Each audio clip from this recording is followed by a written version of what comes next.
Hello दोस्तों, आप लोगों का स्वागत है आज की मेरी इस वीडियो में, जहाँ पर हम लोग बात करने वाले हैं आज सॉफ्टवेयर मेंटेनेंस के बारे में कि सॉफ्टवेयर मेंटेनेंस होता क्या है और इसका रोल क्या है सॉफ्टवेयर इंजीनियरिंग में। तो अभी हम लोग जितने भी वीडियोस देखे हैं सॉफ्टवेयर इंजीनियरिंग के, उसमें देखिए हम लोग 3-4 वीडियोस देख चुके हैं। इसमें पहला वीडियो हम लोगों ने देखा था सॉफ्टवेयर रिक्वायरमेंट एनालिसिस पे, जिसमें हम लोग क्या करते हैं, रिक्वायरमेंट गैदरिंग कर रहे थे, रिक्वायरमेंट्स को जान रहे थे।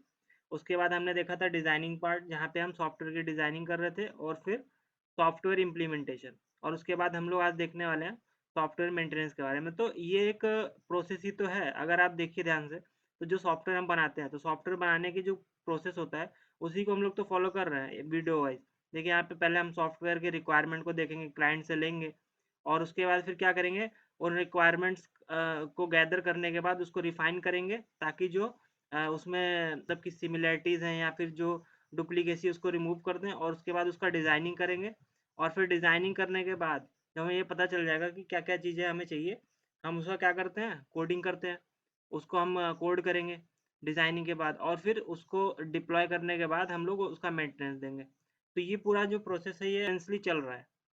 तो आज वही हम लोग देखने वाले हैं कि डिप्लॉय करने के बाद जब हमारा सॉफ्टवेयर कहीं डिप्लॉय हो जाएगा, कस्टमर उसको यूज़ करने लगेगा, उसके बाद हम मेंटेनेंस कैसे दे सकते हैं। अब देखिए हमारा जो पहला टॉपिक इसमें होने वाला है वो क्या है, maintenance as part of software evaluation. तो सॉफ्टवेयर कैसे इवॉल्व हो रहा है, जब हम मेंटेनेंस करते हैं तो कैसे इवॉल्व हो रहा है, मतलब सॉफ्टवेयर इवोल्यूशन का मतलब है कि सॉफ्टवेयर में क्या क्या चेंजेस आ रहे हैं टाइम के साथ। तो देखिए जब हम मेंटेनेंस देते हैं तो भी उसमें कुछ चेंजेस करते हैं। मेंटेनेंस मतलब क्या हो गया कि आपने सॉफ्टवेयर बना के दे दिया यूज़र को, अब वो चला रहा है, लेकिन उसके बाद भी हमें कुछ चेंजेस करने पड़ते हैं। तो वही चेंजेस क्या क्या होंगे वो हम लोग समझते हैं इसमें, maintenance as part of software evaluation. मतलब कि सॉफ्टवेयर कैसे इवॉल्व हो रहा है, कैसे उसमें चेंजेस हो रहे हैं जब हम मेंटेनेंस दे रहे हैं। तो इसमें सबसे पहले हम पढ़ेंगे कि डेफिनेशन क्या है मेंटेनेंस की। जो सॉफ्टवेयर मेंटेनेंस हम लोग पढ़ रहे हैं उसका डेफिनेशन क्या है। यहाँ पर देखिए लिखा हुआ है, software maintenance involves modifying and updating software application after their initial release to correct faults, improve performance, adapt to new environments और इनहेंस फंक्शनैलिटी। तो देखिए इसमें डेफिनेशन क्या दिया हुआ है सॉफ्टवेयर मेंटेनेंस का, कि सॉफ्टवेयर मेंटेनेंस में क्या क्या चीज़ें आती हैं। एक तो मॉडिफाई करना सॉफ्टवेयर को, उसके बाद उसमें अपडेट कुछ करना, कुछ नई चीज़ें डालना। जहाँ पे हमने इसको इनिशियल रिलीज दिया था, मतलब कि हमने जब उसको पहली बार क्लाइंट को पकड़ाया सॉफ्टवेयर बनाने के बाद, उसके बाद हम उसमें क्या करते हैं, उसमें कुछ चेंजेस करते हैं, उसको थोड़ा अपडेट करते हैं टू करेक्ट फॉल्ट, अगर उसमें कुछ एरर आ रहे हैं तो उसको सॉल्व करने के लिए, और इम्प्रूव करने के लिए परफॉर्मेंस। अब जो चेंजेस हम लोग करते हैं वो क्यों करते हैं, वही बता रहे हैं कि कुछ उसमें फॉल्ट है या एरर है, उसको सॉल्व करने के लिए। दूसरा क्या है कि परफॉर्मेंस को बढ़ाने के लिए, या कोई नया नया इन्वायरमेंट आ गया है, कोई नया अपडेट आ गया है सॉफ्टवेयर में या लैंग्वेज में, तो उसको अडेप्ट करने के लिए, या उसकी फंक्शनैलिटीज़ को इन्हांस करने के लिए। मान लीजिए कब कोई क्लाइंट है जो कह रहा है कि मुझे कुछ नया फीचर चाहिए, तो वो क्या है, इन्हांस फंक्शनैलिटी। तो आप उसकी फंक्शनैलिटी को बढ़ा रहे हो, और अगर कोई बग आया, कोई एरर आया, तो उसको भी सॉल्व कर सकते हो। अब इसका देख लेते हैं हम लोग इम्पोर्टेंस क्या है। तो it ensures that software remains usable, reliable and effective throughout its life cycle, addressing issues that arise from changes in technology, user requirement और operational environment। तो देखिए इसका इंपॉर्टेंस क्या है, क्यों जरूरत पड़ती है हमें मेंटेनेंस करने की। तो हमें ये इंश्योर करना है कि जो सॉफ्टवेयर है वो यूजेबल रहे, मतलब कि उसको क्लाइंट यूज़ कर पाए, और रिलायबल रहे, और इफेक्टिव रहे जब तक वो चल रहा है सॉफ्टवेयर, या जब तक वो क्लाइंट चला रहा है। और जो इश्यूज हैं उनको हम एड्रेस करें, जो भी उसमें प्रॉब्लम्स आ रही हैं। और चेंजेस में, अगर टेक्नोलॉजी में कुछ चेंजेस हो रहे हैं तो उसको भी हम वहाँ पे मॉडिफाई करें सॉफ्टवेयर में, ताकि वो यूजर रिक्वायरमेंट और ऑपरेशनल इन्वायरमेंट को अडेप्ट कर पाए।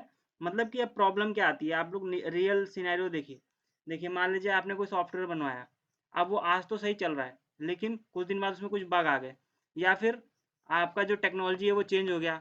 पहले देखिए क्या होता था कि पहले सब लोग वेबसाइट जब बनवाते थे, तो वो क्या करते थे, टेक्स्ट बेस्ड वेबसाइट बनवाते थे, जहाँ पे आप लोग टेक्स्ट और इमेजेस का यूज़ करके दिखाते थे कंटेंट को। अब मान लीजिए टेक्नोलॉजी चेंज हो गई, अब ज़्यादातर लोग वीडियो देखना प्रेफर करते हैं। तो अब क्या है, आपको अपने सॉफ्टवेयर में अपडेट करना है कुछ, और वहाँ पे वीडियो का कंटेंट डालना है, मतलब कि वीडियोस डालना है। तो अब क्या, सॉफ्टवेयर तो डिप्लॉय हो चुका है, सर्वर पे जा चुका है। अब उसके बाद आप उसमें कुछ चेंजेस करवा रहे हो, तो ये क्या होगा, ये डिप्लॉय आफ्टर डिप्लॉयमेंट चेंजेस है। तो इसको कहाँ काउंट किया जाएगा, मेंटेनेंस में, कि आप मेंटेनेंस मांग रहे हो। जो सॉफ्टवेयर जिसने बनाया उससे आप कह रहे हो कि आप मुझे मेंटेनेंस दीजिए, और ये सॉफ्टवेयर में कोई नई चीज़ डाली है। तो आप जो मेंटेनेंस करवाते हो वो 2-3 तरीकों से कराते हो। एक तो जब उसमें कुछ एरर आ रहे हैं तो उसको सॉल्व करने के लिए, एक उसकी परफॉर्मेंस कुछ इशू है, स्लो चल रहा है तो उसके लिए, या कुछ नए फीचर्स को आप ऐड करना चाहते हो तो उसके लिए कराते हो। अब इसमें हम लोग देखते हैं कि role in software life cycle.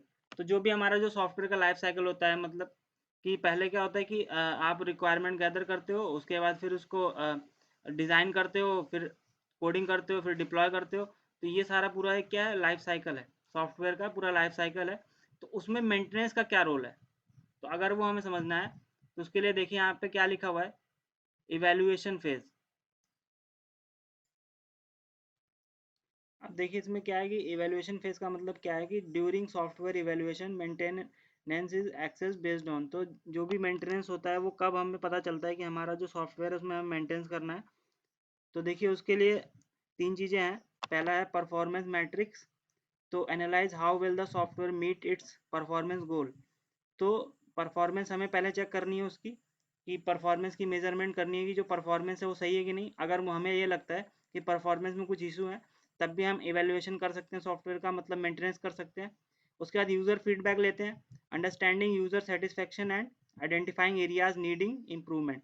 तो यूज़र का फीडबैक लेंगे कि यूज़र जो सॉफ्टवेयर मैंने बनाया उससे सेटिस्फाइड है कि नहीं। अगर वो नहीं होगा तो हम उसकी एरियाज़ को डिफाइन करेंगे कि कौन से एरियाज़ में सेटिस्फाइड नहीं है, या कौन सा ऐसा सॉफ्टवेयर का पार्ट है जहाँ पे चेंजेस हमें करने की ज़रूरत है, तो वहाँ पे चेंजेस करेंगे। उसके बाद चेंजिंग रिक्वायरमेंट्स। तो मान लीजिए अब जिस क्लाइंट को आपने सॉफ्टवेयर दिया है उसका कुछ रिक्वायरमेंट चेंज हुआ, जैसे मैंने आपको भी बताया था कि ऑडियो फाइल्स और इमेजेस से वो चेंज करना चाहता है वीडियोज़ में, तो वो क्या है, एक रिक्वायरमेंट की चेंजिंग हो गई। तो इवेल्युएटिंग इफ न्यू फीचर्स और changes are necessary to align with evolving needs. तो जो क्लाइंट है उसका अगर नीड ज़रूरत है कुछ और उसको आपको चेंज करना है, या चेंजिंग रिक्वायरमेंट के हिसाब से उसमें कुछ ज़रूरत है कुछ चेंज करने की, तो वहाँ पे भी आप क्या कर सकते हो, सॉफ्टवेयर का मेंटेनेंस कर सकते हो। अब इसमें देखिए दूसरा पार्ट क्या है कि रीजंस फॉर मेंटेनेंस। तो क्या क्या रीजंस होते हैं जिसमें हम मेंटेनेंस को लगाते हैं। तो देखिए यहाँ पे पहला है करेक्टिव मेंटेनेंस। तो इसका पर्पज़ क्या होता है, ये क्या है, करेक्टिव मेंटेनेंस एड्रेसेस डिफेक्ट और बग, मतलब करेक्ट करना। जो मेंटेनेंस आप कर रहे हो वो क्या कर रहे हो, सॉफ्टवेयर को करेक्ट करने के लिए कर रहे हो। तो इसका मतलब कुछ उसमें एरर्स आ रहे होंगे तभी तो करेक्ट कर रहे हो। तो पहला जो पॉइंट है वो क्या है, करेक्टिव मेंटेनेंस। तो करेक्टिव मेंटेनेंस अगर कोई आपसे बोलता है आगे, तो समझ जाइएगा कि करेक्ट करना मतलब कि कोई एरर आया है तभी आप उसको करेक्ट कर रहे हो। तो यहाँ पर देखिए क्या पर्पज़ है इसका, एड्रेसेस डिफेक्ट्स और bugs discover during software uses. तो कभी जब सॉफ्टवेयर आप यूज़ करने लग रहे हो, मतलब जो क्लाइंट है वो यूज़ कर रहा है, अब उसमें कोई बग आ गया, मान लीजिए फॉर्म चल नहीं रहा है, या कुछ जो व्यू है उसका ख़राब दिख रहा है, या कुछ भी प्रॉब्लम आ रहा है, तो उसको जब आप करेक्ट करते हो तो उसको बोलते हैं हम करेक्टिव मेंटेनेंस। इसमें क्या प्रोसेस होता है, involves identifying, diagnosing and fixing issues to restore intended functionality. तो पहले उसको क्या करना, जो बग है या एरर है उसको पहले आइडेंटिफाई करना, फिर डायग्नोस करना कि उसमें रियल में प्रॉब्लम क्या है, और फिर उस इशू को फिक्स करना और फंक्शनैलिटी को फिर से प्रोवाइड करना। अब उसमें देखिए इम्पैक्ट इसका क्या होता है, critical for maintaining software reliability end user confidence. तो जो क्लाइंट है हमारा उसका हमें कॉन्फिडेंस अगर बनाना है, या उसको हमें अपने ऊपर रिलाय कराना है कि मतलब जो हमने सॉफ्टवेयर दिया है वो क्वालिटी प्रोडक्ट है, तो उसके लिए हमें बार बार उसको चेक करना पड़ेगा कि उसमें कुछ एरर्स ना आए और जो सॉफ्टवेयर है वो चलता रहे अच्छे से। तो उसके लिए हमें ये देना पड़ता है करेक्टिव मेंटेनेंस। अब उसके बाद नेक्स्ट आता है अडेप्टिव मेंटेनेंस। तो अडेप्ट करना, अब आप वर्ड से समझिए, अडेप्ट करना। तो जब भी ये वर्ड आए अडेप्टिव मेंटेनेंस, तो इसमें आप समझ लीजिए अडेप्ट करना। ऊपर था करेक्टिव मेंटेनेंस, तो उसमें था करेक्ट करना। तो जब भी एरर्स आएगा तभी तो आप करेक्ट करोगे, और वैसे अडेप्टिव मेंटेनेंस मतलब अडेप्ट करना। अब अडेप्ट करना क्या होता है कि अपने सिचुएशन के हिसाब से अडेप्ट करना। तो वही चीज़ यहाँ पर अगर आप सॉफ्टवेयर के टर्म्स में देखो, तो सॉफ्टवेयर जो होता है वो टाइम टू टाइम चेंज होता रहता है, मतलब रिक्वायरमेंट्स यूजर की चेंज होती रहती हैं। तो यूजर की रिक्वायरमेंट के हिसाब से सॉफ्टवेयर को अडेप्ट करवाना, यहाँ पर वही लिखा है, modify software to adapt the changes in the environment. तो जो भी चेंजेस आ रहे हैं, मान लीजिए आपने कोई प्रोजेक्ट बनाया जो कि जावास्क्रिप्ट के वर्जन 18 पे बनाया है, अब वर्जन 20 चल रहा है, तो आप अडेप्ट नहीं करोगे क्या, आप नए नए फीचर्स को नहीं डालोगे। तो वही चीज़ है कि यहाँ पर देखिए वो जो जावास्क्रिप्ट में चेंज आया वो सॉफ्टवेयर चेंज था, वैसे ही कोई हार्डवेयर में भी चेंज आ सकता है कि मान लीजिए आपका जो एंड्रॉयड फ़ोन है या उसमें कुछ पहले सपोर्ट करता था और अब सपोर्ट नहीं करता, तो वही चीज़ देखिए hardware changes, ensuring compatibility with new hardware configuration. अब जो हार्डवेयर वो भी चेंज होते रहते हैं, तो जो सीपीयू है या मदरबोर्ड है, जो भी रैम वगैरह है, ये सब भी चेंजेस होते रहते हैं। तो आपको ये इंश्योर करना है कि जो आपका सॉफ्टवेयर है वो जो लेटेस्ट टेक्नोलॉजी है उसके हिसाब से चल रहा है कि नहीं चल रहा, हार्डवेयर चेंजेस जो है उसको अडेप्ट कर रहा है कि नहीं कर रहा। उसके बाद software platform, updating software to work with new operating system. अब मान लीजिए आपने जो सॉफ्टवेयर बनाया था वो विंडो 7 पे बनाया था, अब विंडो 11 चल रहा है, तो आपको अडेप्ट करना पड़ेगा ना, आपको ऐसे उसमें कोड में चेंजेस करने पड़ेंगे ताकि वो विंडो 11 पर भी चले। अब regularity requirement, making changes to comply with new laws और स्टैंडर्ड। तो मान लीजिए कोई गवर्नमेंट है उसका भी लॉ चेंज होते रहते हैं, कोई नए नियम आते हैं, तो उसके हिसाब से आपका सॉफ्टवेयर लीगली वर्क करे। तो ये सब होता है अडेप्टिव मेंटेनेंस, मतलब कि सिचुएशन के हिसाब से आपको अडेप्ट करना, कि जैसे सिचुएशन चेंज हो रही है तो सॉफ्टवेयर में भी चेंजेस लाने पड़ेंगे। अब वही नीचे पूरा बताया हुआ है मेंटेनेंस कितने टाइप की होती हैं, तो दो तो हमने पढ़ ली यहाँ पे। एक होता है करेक्टिव मेंटेनेंस जो कि बग्स वगैरह एरर्स वगैरह को करेक्ट करने के लिए होता है, और एक अडेप्टिव होता है जो कि टाइम के हिसाब से सॉफ्टवेयर जब चेंजेस आते हैं कुछ, जैसे हार्डवेयर चेंजेस, सॉफ्टवेयर चेंजेस, तो इन सबको मेंटेन करने के लिए जो हम मेंटेनेंस देते हैं वो अडेप्टिव में आता है। और एक और है परफेक्टिव मेंटेनेंस। तो देखिए तीन टाइप की मेंटेनेंस होती है, तो पहला हम पढ़ लेते हैं परफेक्टिव मेंटेनेंस। तो यहाँ पर देखिए क्या लिखा है, enhance software functionality to improve its performance, usability और एफिशिएंसी। तो जब भी कभी आपको परफॉर्मेंस बढ़ानी हो सॉफ्टवेयर की, या यूजेबिलिटी बढ़ानी हो या एफिशिएंसी बढ़ानी हो, तो वो आता है परफेक्टिव मेंटेनेंस। अब देखिए परफेक्ट, यहाँ पर आप वर्ड पढ़िए परफेक्ट। तो परफेक्ट जैसे ही समझ परफेक्ट आपको आया तो इसका मतलब समझ जाइए कि उसको परफेक्ट बनाना, सॉफ्टवेयर को परफेक्ट बनाना। अब वो कैसे परफेक्ट हो सकता है, परफॉर्मेंस को बढ़ा के, उसकी यूजिबिलिटी को बढ़ा के, उसकी एफिशिएंसी को बढ़ा के। अब यहाँ पे एक्टिविटीज़ क्या होती हैं, एडिंग न्यू फीचर्स। तो जो भी पुराना सॉफ्टवेयर आ रहा था उसमें आपने नए फीचर्स बना दिए तो उसकी यूजेबिलिटी बढ़ गई। Optimize code for better performance, तो जब आपने कोड को छोटा किया तो उसकी परफॉर्मेंस बढ़ गई। और वैसे ही इम्प्रूविंग यूजर इंटरफेस, तो जो यूजर इंटरफेस पहले खराब दिख रहा था आपने उसको और अच्छा कर दिया, तो एफिशिएंसी वगैरह सब बढ़ गई। अब उसके बाद दूसरा प्रिवेंटिव मेंटेनेंस।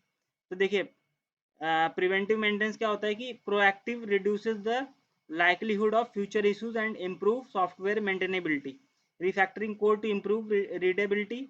तो कोड को ऐसे रिफैक्टर करना कि उसकी रीडेबिलिटी बढ़े, जो भी बग्स हैं वो आप इजीली फाइंड कर पाओ, तो उसके लिए हम लोग प्रिवेंटिव मेंटेनेंस का यूज़ करते हैं। अब आ जाते हैं इसमें नीचे fourth point, designing of maintainability. तो मेंटेनेंस को हमें कैसे डिज़ाइन करना है उसके बारे में देख लेते हैं। तो ताकि हम जो है मेंटेनेंस को ईजिली दे पाएँ, तो उसके लिए हमें प्लानिंग तो पहले से करनी पड़ेगी ना। अगर आप मेंटेनेंस ईजिली देना चाहते हो तो उसके लिए जब आप कोडिंग कर रहे हो या जब डिज़ाइनिंग पार्ट ही कर रहे हो तभी आपको प्लानिंग करना पड़ेगा। तो देखिए इसमें क्या की प्रिंसिपल्स हम यूज़ कर सकते हैं जिससे कि जो डिज़ाइनिंग है मेंटेनेबिलिटी की वो हम ईजिली कर सकते हैं। तो देखिए पहला है मॉड्यूलैरिटी। तो मॉड्यूलर होना चाहिए, जो आपका कोड हो, जो आपने कोडिंग टाइम में कोड लिखा था वो मॉड्यूलर होना चाहिए। मतलब आप एक प्रॉब्लम बड़ी सी है उसको आप फंक्शंस में तोड़ दो बहुत सारे, तो वो क्या हो गया, मॉड्यूलर हो गया कोड।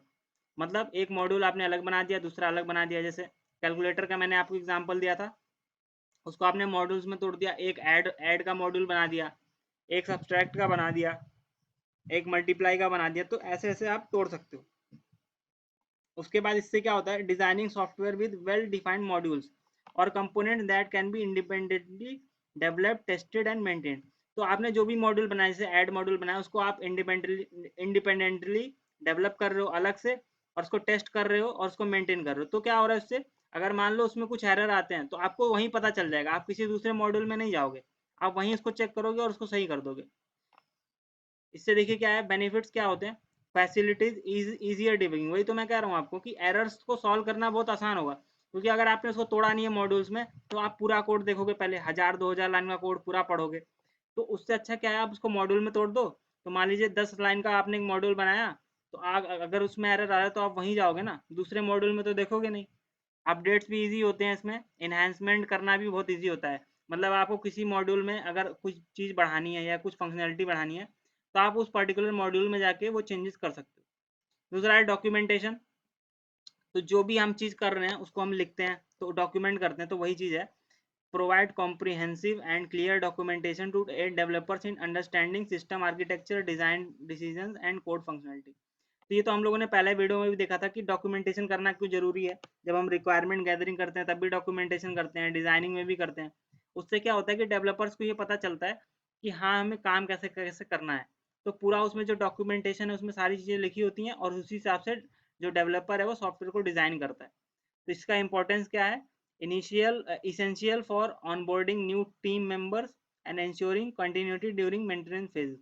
तो देखिए मान लीजिए आप, जरूरी तो नहीं है जितने टीम में काम कर रहे हैं बंदे उतने ही काम करेंगे, हो सकता है बाद में कोई और नया आए टीम में आपकी मेंबर बने।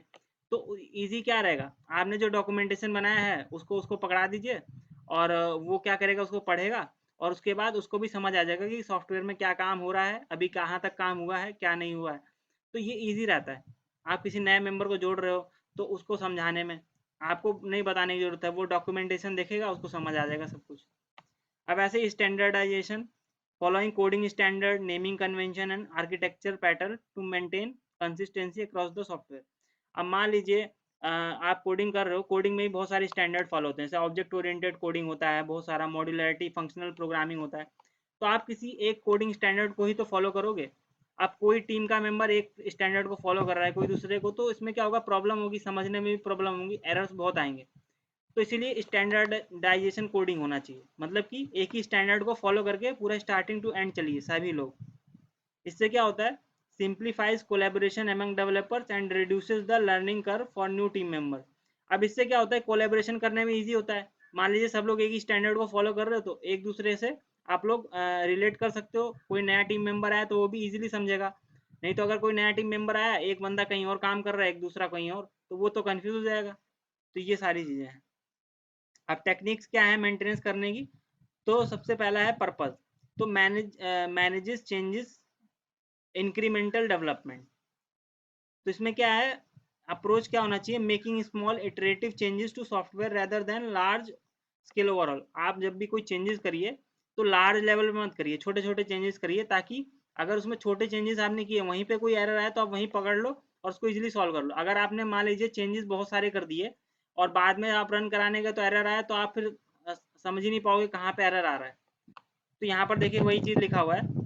इसका एडवांटेज क्या होगा इस पर्पस का, कि इस अप्रोच का, कि reduces the risk of introducing new defect. तो जब आपने छोटे छोटे चेंजेस किए तो उसमें क्या होगा, एरर्स आने के चांसेस बहुत कम है। और अगर आपने एक साथ बहुत सारे चेंजेस कर दिए तो बहुत ज़्यादा बल्क में एरर आएंगे, आपको सॉल्व करने में प्रॉब्लम हो जाएगा। Allows for quicker development of improvement. तो जब एरर्स ही कम आएंगे तो आपको क्विकर डेवलपमेंट होगी, डिप्लॉयमेंट भी क्विकर होगी। अब इसमें लास्ट देख लेते हैं पॉइंट हम लोग क्या है, कॉन्फ़िगरेशन मैनेजमेंट। टेक्निक्स में कॉन्फ़िगरेशन मैनेजमेंट क्या होता है, तो systematically through version control and configuration management tools.